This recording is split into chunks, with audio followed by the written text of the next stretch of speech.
Rikoten prayitna semuriris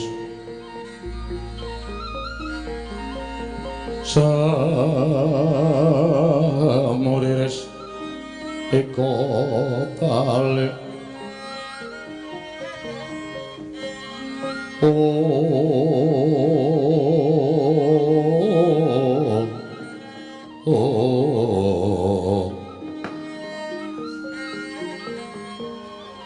Kakang Ismaya sakmenika monggo kula aturi amriksani rawuh paduka Kakang Ismaya anggenipun kula boyong saking jana luka estunipun boten wonten legeting manahipun ingkang rayipun Manikmaya anggenipun kula badhe gendhak sikara kalawan Kakang Ismaya malah sak mangke kula lenggahaken wonten ing Bale Martiu Kundha Manik Kakang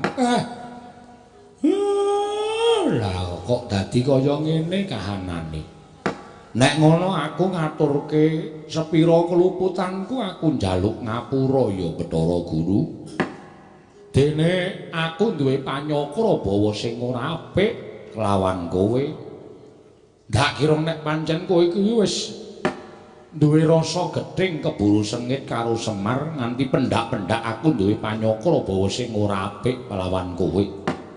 Estunipun anggen kula mboyong dhateng Kakang Semar menika namung badhe kula kanthi monggo kanikmataning kayuwangan menika dipun raosaken sesarengan jernyatanipun kula menika tasih rayi Kakang Ismaya piyambak panjenengan lan ingkang rayipun Manikmaya menika tunggal yayah kelawan rina mboten wonten jamak limanipun kula badhe nyengsarakaken dhateng Kakang Ismaya Kakang Lolo Gareng, dalem Pak.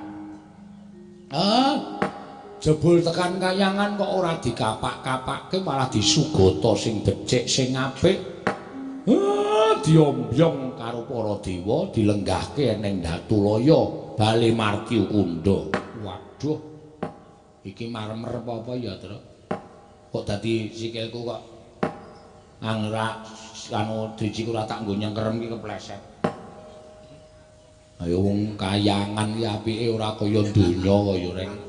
Mung mergo sikilmu kuwi saking dene.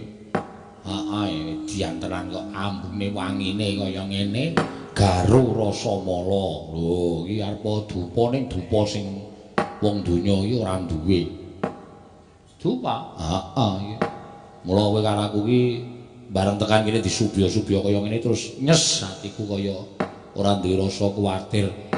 Neng dalan mau mlaku kelingan anak-anak kelingan bojo rasane grantes bareng neng kene iki Iwang Blur Bathara Guru paring dawuh kaya ngono terus atiku rasane mak wah kaya disiram tirta wayu sewindu. Trada kelawan dawuh Kakang. Lah kok ora kewetu ucapmu sithik wae. Monggo aku tekan kene lho Narada. Kakang Semar kula ngaturaken bekti kula kunjuk. Iya tak tampa. Bekti kula katur kula Narada. Iya Nala Gareng. Bekti kula katur kula Narada. Iya Petruk tak tampa. Pangestune namana ya. Kula pun dinggo jimat. Nggih kula pun dinggo jimat. Kakang Semar. Estunipun menapa ing kula aturaken menika tumus dumugining batos. Mila wiwit dinten sak mangke kula nyuwun kanthi sanget sampun ngantos wonten panyakra bawa ingkang boten sae. Tumrapipun ingkang rayipun Manikmaya. Kakang Semar, ya. Sepisan meneh aku njaluk ngapura. Nek tana lupute Semar Badranaya nggone duwe panyakra bawa sing ora apik tumrap kowe ya Manikmaya nuninggih mboten dados menapa Kakang Semar. Malah sak mangke kinarya ngetingalaken bekti kula dhateng Kakang Ismaya. Dinten sak mangke Kakang Ismaya badhe kula sugata dedaranipun para Jawata. Inggih menika pun jambu dipa nirmala pelemper tangga jiwa kembul sesarengan kelawan ingkang ngrayipun Manikmaya wonten ing Bale Martiu Kundha Manik. Waduh, Truk. Arep disuguh jambu metemu. Jambu apa ya? Jambu dipa nirmala jambu mete. Jambu dipa nirmala apa, Truk? Kuwi daraning para dewa. Karo apa mau? Pelem apa? Pelemper tangga jiwa. Pelemper tangga jiwa. Wah, rasane kaya ngapa ya, Truk? Ah ya ora ngerti. Iki kanugrahan tumraping awake dhewe lho. Ora ana manungsa sing entuk ngrasake jambu dipa nirmala pelem pertangga jiwa kejaba awake dhewe. Berarti awake dhewe iki dadi anake Semar ki wah bejane ora kurang-kurang ya, Tru. Heeh. Menapa kula inggih dipun paringaken ngicipi jambu dipa nirmala apa ulun? Nolo garing ulun keparengake. Pelem pertangga jiwa ulun keparengake. Wah, tekan omah Bagong arep tak abapi. Terus Bagong takon mambu apa Reng? Iki abab jambu dipa nirmala, pelem pertangga jiwa. Heeh. Belum tahu Bagong nek mangan ning pelem pentil kowe dilatih sak tlutuhe. Ha iya ora iso mangan kaya awake dhewe mulane kuwi. Iki tenan apa piye, Guru? Menapa ing kula aturaken menika mboten namung kandhek wonten ing pangucap nanging kababar dados pakarti.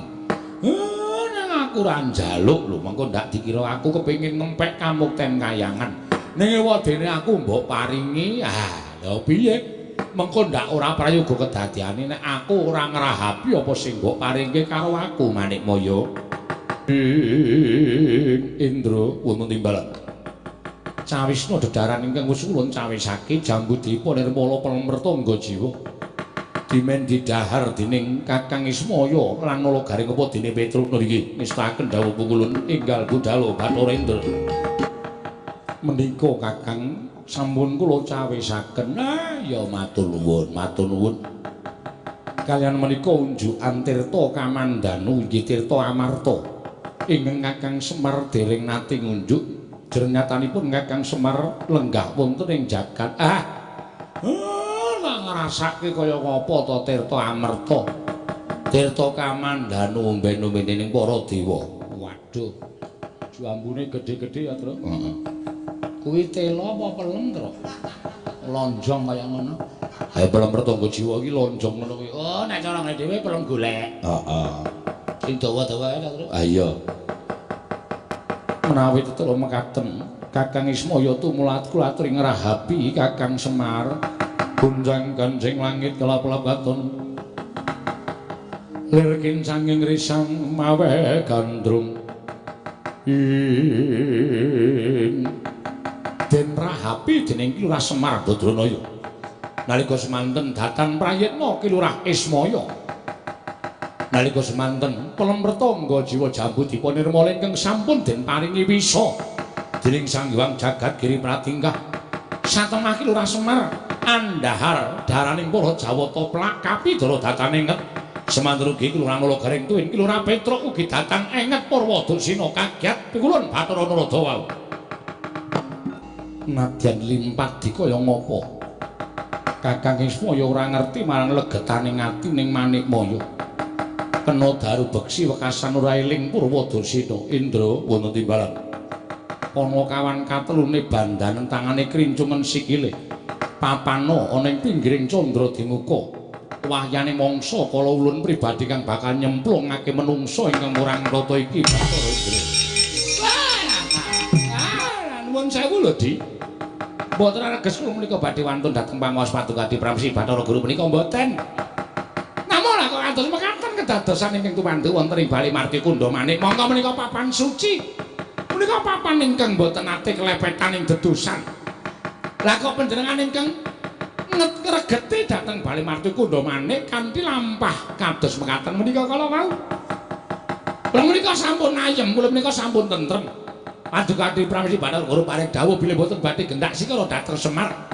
Malah Kakang Semar badhe dipun mulyakaken wonten ing Kayuwangan. Nah, tentrem ati kula. Ning lajeng panjenengan ngaturaken wujuding pelem pertangga jiwa jambu dipa nirmala. Sareng dipun dhahar dening Panakawan ketiga tumuli kantaka mboten lembut Purwadasina. Dalan nyuwun mampun menika lampahan menapa? Menika lakon menapa cobi kula badhe nyuwun priksa. Lah kok panjenengan Adi Pramsi Bathara Guru menika mentala dhateng kadang piyambak. Lah wah mboten cocok kula nek caranipun kados mekaten. Kakang Narada sampun to. Mbok inggih sampun paring pangandikan ingkang kathah-kathah. Jer menika ingkang kula jangka slaminipun gesang. Kakang Narada kula aturi kendel. Kala wau sampun maring dawuh tunggak waro tunggak dadap mboten melu-melu mboten melu nggarap. Ala becik nglampah menika badhe kula sandhang piyambak. Kula menika namung ngemotaken. Sampun, Kakang. Kula mboten betah dipun emutaken jer panguwasa tunggal. Menika wonten astanipun pun Jatimurti. Ah, monggo, monggo nek ana apa-apa mang rasake dhewe lho, Di. Bathara penyalikan. Iya wong timbalan pulun. Kita ngangsek nggih kita sowan ning ngarsa ulun ana parigawe apa? Iya, mboten nganti kanyono-nyono. Nalika semanten kula seba wonten sak jawining Bali Martu Kundamanik. Kathah sangganing para Jawata ingkang samya alok bilih wayah paduka ing Madukara sowan dhateng Ayangan. Ora dadah. Konangan Janaka mboten trimah. Panakawanipun dipun gendhaksi kala dening Adi Pramesih Bathara Guru Janaka tertentu ngamuk wonten Ayangan. Sepinten kekiyatanipun Janaka menika namung titah. Menawi Janaka mboten narimakaken babar pisan kula banjut Kakang. Jan panjenengan menika sampun lha kepiye to kok dadi kanane kaya ngene. Penyarian kula wonten paring dawuh. Janaka ki nen munggah ning Bali Martu Kundamanik niku nggih ngeslaken dawuh paduka Hyang Adi kula.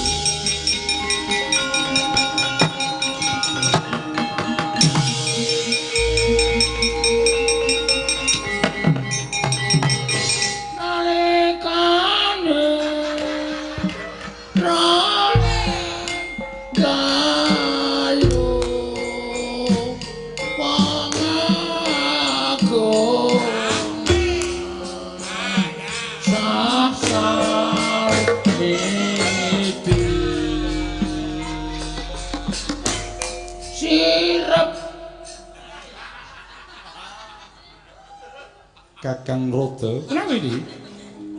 Arjuna sowan. Lah kok Janaka kok kaya ngono iki piye? Ajaryan putra Kartawekasan miwah Ekatana. Ya kawisanggene maya Wisnu Pratenta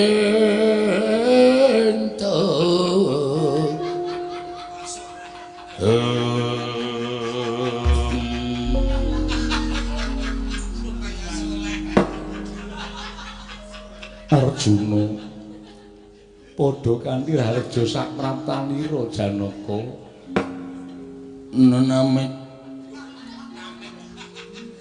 namit pasang Kalimantan dinebina ngilo duni dumawang tawang tuweng pukulun ingkang abdi pun Raden Janaka kula ngaturaken sembah pangabekti kula kunjuk pukulun ya ulun tampa karya bombong tias ulun kula nggih bombong pangestu ulun tampanana Janaka kula pun dinggo jimat paripit dayanana ing kasantosan prayoga nunggun kita lungguh sampun boten kirang klasa Janaka wayah ulun Madukara padha karo Raja Saprapta kita nggih pukulun Bathara sapa ya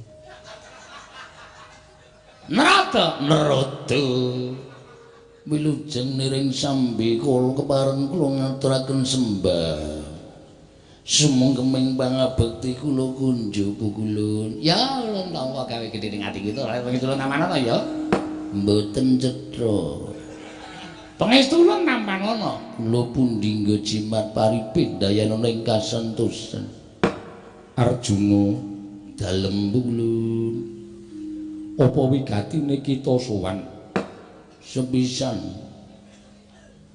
tuwi dhateng mantan-mantan kula wonten ing Kayuwangan angka kalih ngagengaken silaturahmi saiki kok kaya ora awat ya nduga ngono ta dene ingkang saat banjure pukulun iya Janaka iya pukulun apa wigati kita sowan kula mireng kabar tembang rawat-rawat bineta mbok bakul badhe dipundhul sambiwara Pawarto binanjunging Karna Mili. Iki Janaka kan jijiki ta iki. Bilih Pono kawan kula inggih menika pun Kakang Semarang. Nolo garing menapa dene Bagong. Kating anu sinten niku Petruk nggih. Petruk nggih pukulun menika katimbalan wonten ing Kahyangan Surabaya. Suralaya menapa pasanggiri yugya mekaten pukulun saestu kalreseng menapa ing dados aturipun ingkang abdipun Janaka Jumbu. Kaen menapa ingkang kedadosan wonten ing Suralaya mugi paduka kepulun kepareng amedharaken ingkang sejatos dhateng Resa Paduka ngadi pukulun ingkang semanten andadosaken guru-guru ing Kayuwangan Suralaya ngandadosaken sakmangke kepareng Paduka pukulun anyawiji dhateng menapa ing sampun kang ngendikaken dening para sepuh sami nyebataken nyimpen guru kencing berdiri.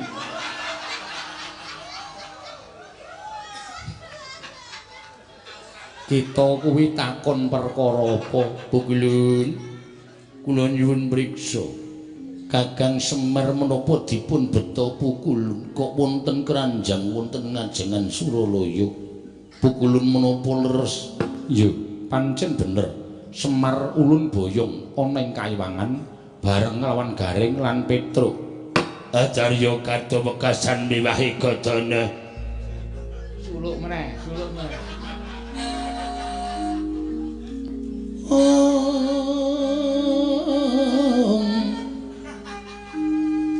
Wis anggene moyo Wisnu Pratin. Ya mas bicarane. Sami seswane bosan. Napa? Ya bapak gunjing meweng.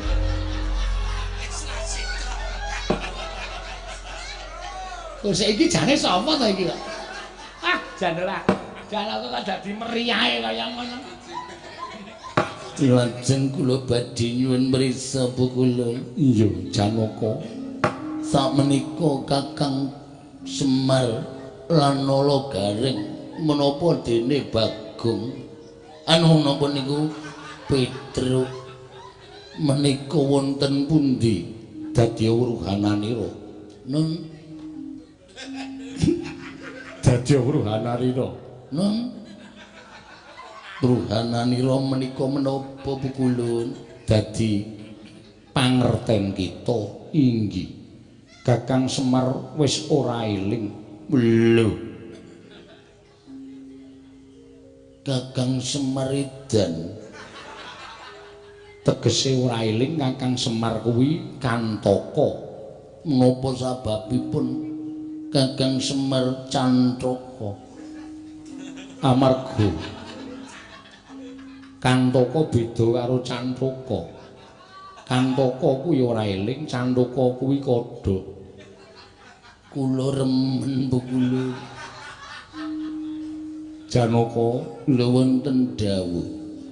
Merga ulun ingkang gawe Kakang Semar ora eling sabab ulun butuh patine Semar Nala Garing apa dene Bagong Arjuna.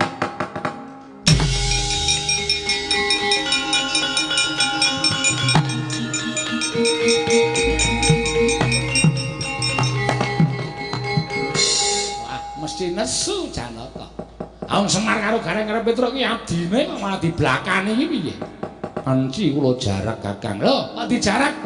Babar pisan menawi Janaka badhe wantun kalian kula. Badhe kula pejahi babar pisan. Wah, sajaipun sampun murka saestu Adi Pramesti Bathara menika sampun wegah napa ora nampik pitutur becik. Janaka ora kleru ora luput karo dipanteni menika pripun? Janaka wonten dawuh Pukulun.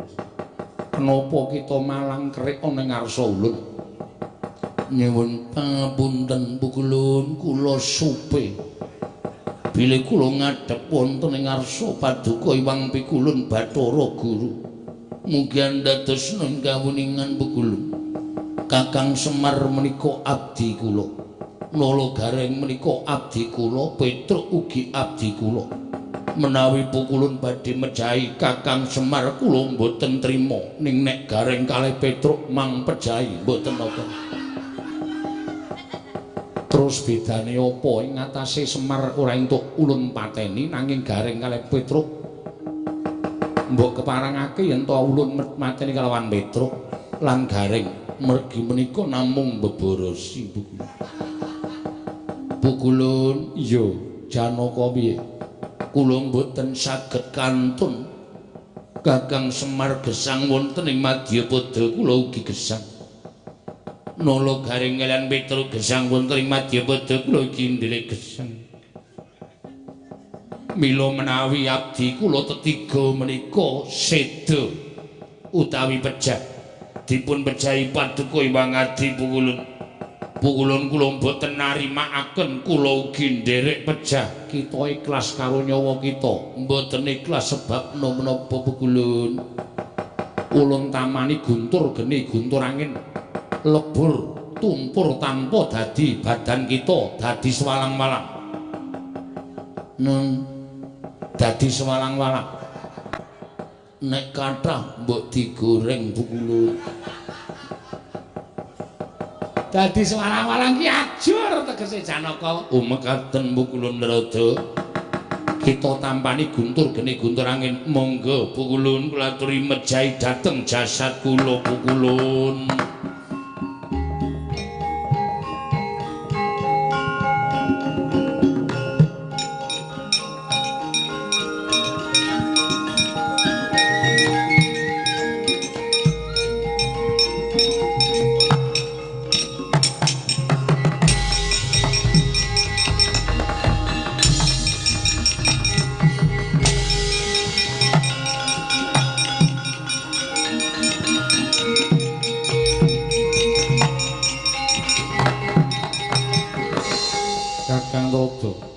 mboten nginten babar pisan bilih Janaka kuwawa nadhahi guntur geni guntur angin Janaka digdaya mboten kados dalu menika mboten perkara digdaya ning guntur geni guntur angin niku ya ngerti nek wong sing ora luput wong sing ora kleru niku ora bakal iso temama nadyan awi aji kegiatanipun kados menapa kemawon Janaka mboten klentu Janaka ora luput panjenengan menika sing ngusuk sapenake dhewe sapa-sapa dipanteni Janaka kula wonten dawuh pukulun kita ora temama ulun tampani guntur geni guntur angin kita nganggo tameng apa kula mboten tameng menapa-menapa pukulun sejatosipun namung kula pasrahaken dhateng purbaning Wang Mahanasa anggen kula gesang wonten ing Madyapada menika persasat